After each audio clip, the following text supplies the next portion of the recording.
Nous sommes dans le quartier du Lignon. Derrière moi, un immeuble dans lequel des travaux ont commencé depuis plusieurs mois maintenant. Il génère de la poussière, mais surtout du bruit, ce qui gêne considérablement les locataires, qui sont essentiellement des personnes âgées. Nous allons aller les rencontrer et leur demander comment ils font pour vivre dans cette situation extrêmement difficile. Nous sommes dans un couloir avec des appartements et dans lesquels il y a toujours des gens qui habitent.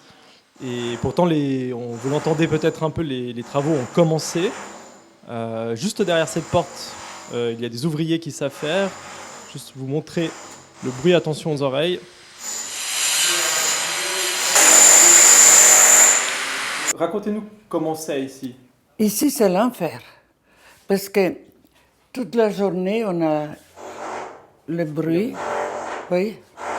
C'est comme ça tous les jours. Si on veut sortir, maintenant, ils ont fait mieux.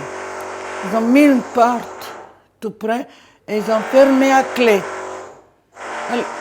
Et moi, j'ai une voiture électrique. Je ne peux pas sortir. Ça vous fait penser à quoi, ces conditions-là? D'être en prison. Comment vous tenez? Ah ben, j'en sais rien. On vient gaga, quoi. Je ne peux pas expliquer, mais on en a ras-le-bol, ras-le-bol, ras-le-bol. Vous avez l'impression d'être délaissé, qu'on vous abandonne? Oh, ils n'en ont rien à foutre de nous.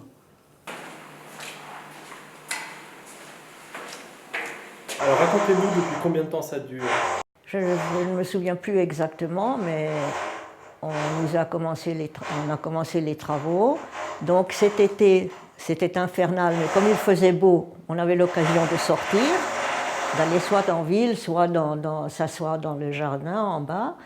Et maintenant, avec cette saison, on ne peut plus rien faire, on est obligé de rester ici. Donc c'est infernal. Comment on fait pour ne pas devenir fou quand on entend ça constamment? Eh bien, je vous assure que c'est très difficile. Moi, par exemple, il m'est arrivé de pleurer, d'appeler une amie au secours, etc., parce qu'on n'en peut plus, on n'en peut plus. Combien de temps encore vous pensez que vous pouvez supporter ça? Bien, je suis obligée de le supporter. Je n'ai pas d'autre issue. Il faut que je le supporte. Je n'ai pas les moyens d'aller ailleurs. D'ailleurs, c'est très difficile de trouver un appartement dans ce genre d'infrastructure. Et je ne sais pas. À mon âge, je peux avoir une crise cardiaque. J'ai déjà eu un infarctus, un AVC. J'ai eu beaucoup d'opérations et je suis très fatiguée.